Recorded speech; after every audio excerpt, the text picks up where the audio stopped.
Hello, আসসালামু আলাইকুম। আমি proprietor Mohammad Masum Howlader, Khulna farm and hatchery. আর আজকে আমরা চলে আসলাম আমাদের খুলনা ফার্ম অ্যান্ড হ্যাচারির আপনার ডেলিভারি পয়েন্টে। আর আজকে আমরা একটি গুরুত্বপূর্ণ আপনার বিষয় নিয়ে আলোচনা করতে যাচ্ছি। এটি হলো গিয়ে আপনার বাচ্চাগুলো মূলত করে আপনারা কীভাবে পরিবহন করবেন আর কীভাবে আপনার বাচ্চাগুলো নিয়ে যাবেন, এবং বাচ্চাগুলো আপনার খামারে মানে বোর্ডিংয়ে ছাড়ার আগে কত সময় পর্যন্ত আপনি এই বাচ্চাগুলো রেখে দিবেন।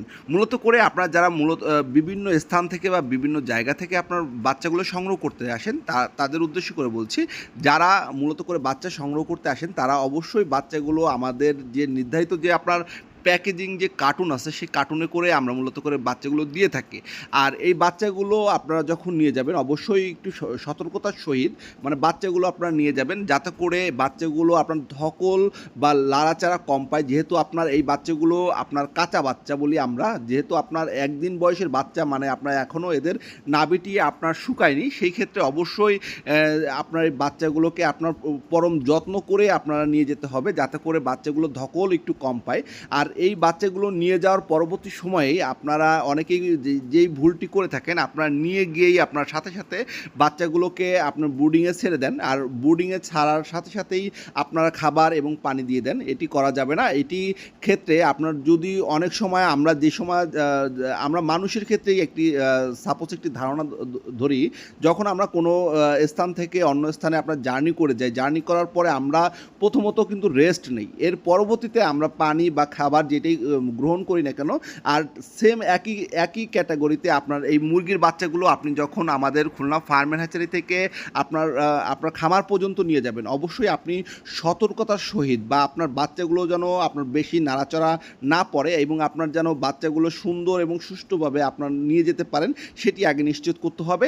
আর অবশ্যই আপনি এই বাচ্চাগুলোকে নিয়ে যাওয়ার পরবর্তীতে আপনার খামারে ছাড়ার অন্তত বোর্ডিংয়ে আগের থেকে আপনি বোর্ডিংয়ের যে লাইটগুলো আছে মানে আপনার যে অন্তত 20 থেকে আধা ঘন্টা আগে আপনার বোর্ডারের লাইটগুলো আপনার জ্বালিয়ে দিতে হবে, যাতে করে আপনার বোর্ডিংটি গরম থাকে এবং উষ্ণ থাকে। আর সর্বোপরি আপনার এই বাচ্চাগুলোকে আপনার খামারে নিয়ে যাওয়ার পরে এর মুখ যেগুলো থাকে মানে আপনার কার্টুনের যে মুখগুলো, এটি আপনারা খুলে দিয়ে এরকম আমাদের ভিডিওতে যেভাবে দেখছেন এইভাবে করে আপনার পাশে রেখে দিবেন, অন্তত 20 মিনিট পর্যন্ত আপনার রেখে দিবেন, যাতে করে আমাদের খুলনার মানে আমাদের যেখানের যে আবহাওয়া এবং আপনার যে বাড়ির আশেপাশের যে আপনার আবহাওয়া সেটির সাথে যেন আপনার বাচ্চাগুলো যেন ম্যাচ করতে পারে। এর পরবর্তীতে আপনারা বাচ্চাগুলো বোর্ডিংয়ে ছেড়ে দেওয়ার পরে যখনই আপনি বোর্ডিংয়ে ছাড়বেন, ছেড়ে দেওয়ার অন্তত আপনি 20 মিনিট পরে মানে টোটাল আপনি আপনার খামারে পৌঁছানোর 40 মিনিট পরবর্তী সময়ে আপনার যে কার্যক্রমগুলো আছে সেই কার্যক্রমগুলোই মূলত করে আমরা বলে দিচ্ছি। আপনি 20 মিনিট পরে আপনি প্রথমত আপনি এই বাচ্চাগুলোকে আপনি লাইসোবেট যে আপনার ওষুধটি আছে মানে আপনার স্লাইনটি আপনার পাওয়া যায় লাইসোবেট জাতীয়, সেই লাইসোবেট জাতীয় আপনি স্লাইনটি ব্যবহার করবেন।